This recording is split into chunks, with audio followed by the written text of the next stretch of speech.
Hello everybody, Jay Shady, voice of reason here, and I just got finished with the season 3 finale of The Walking Dead, season 3, episode 16, Welcome to the Tombs, and I thought this was a fantastic episode.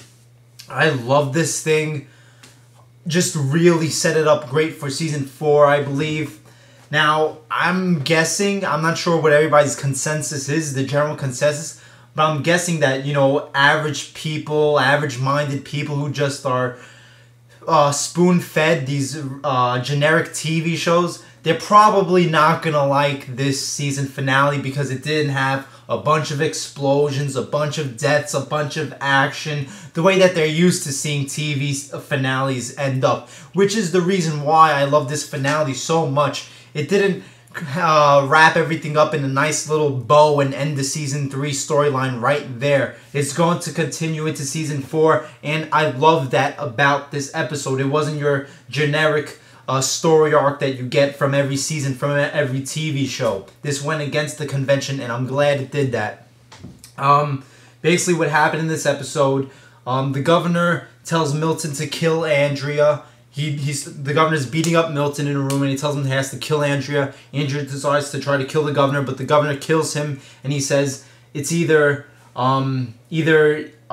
you kill or you get killed, something like that, or you die and then you kill. So he locks Andrea in the room with Milton, waiting for him to reanimate in order to bite Andrea. But the Milton slipped some pliers behind Andrea's seat, so that she could try to break out in time before Milton reanimates. So you had that going on, while you also had the governor getting his Woodbury soldiers to go attack the prison. So the Woodbury soldiers and the governor go attack the prison, but they can't find any of Rick's people there.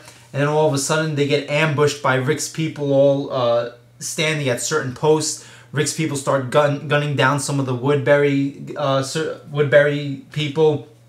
The governor and his people hightail it, and basically the Woodbury people are all freaked out from this, that they just got ambushed, that they almost died, and they say, fuck this, we can't do this anymore. The governor's like, no, we have to go finish what we started.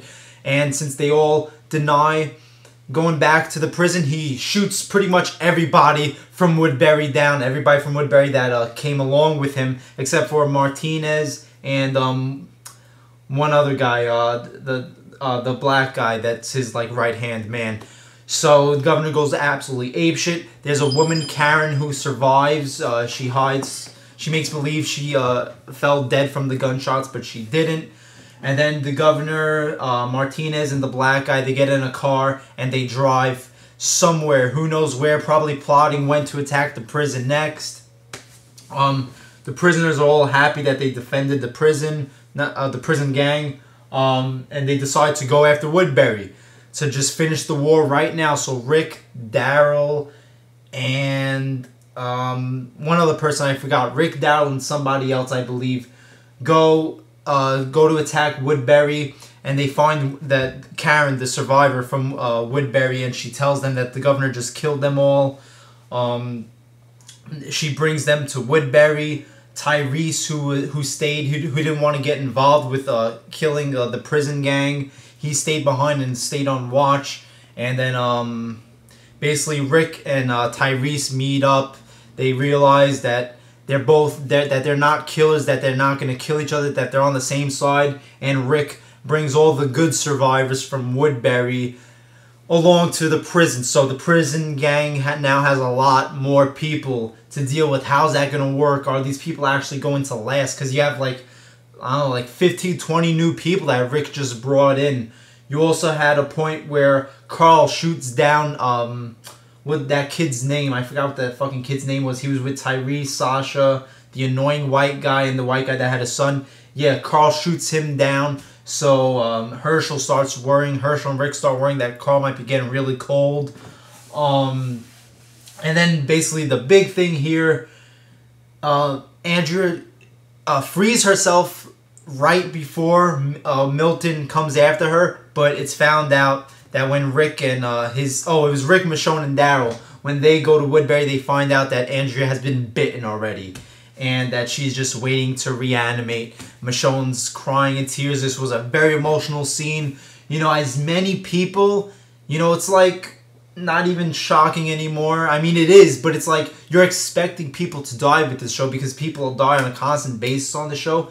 But even though they kill off so many people, every time that somebody gets killed off, especially in this kind of way, it still is rough and it's still hard to watch and it's still hard hitting. You know, this was a very emotional scene, very rough scene, seeing Michonne and Andrea. You know, Michonne really wanted to have a relationship with Andrea, you know, have Andrea come back to the prison, but Andrea shoots herself in the head.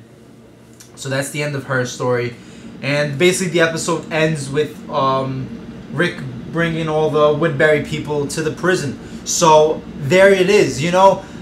I'm glad it ended that way because you didn't have, you know, one side win, the governor get killed, you know, some people from Rick's group get killed and everything's all over, we move on. You know, that's how, like, 95% of your TV shows are. So, of course, everybody's going to bitch about this episode, say, whoa, well, they didn't give me a clean finish. They didn't give me a perfect finish with a bow on it. But that's why I love this, because, you know, when it gets to convention, you now have cliffhanger. You still have left over for season 4. You don't have to just continue a whole new story arc to start at season 4 and then the finale. It keeps on going on. Where is the governor? I'm glad that they didn't kill off the governor, because I didn't want this guy to just be a season arc, one season character storyline. I'm glad they're keeping him. I think there's still a lot of good stuff to do with the governor. Basically, your big deaths tonight were Milton and definitely Andrea.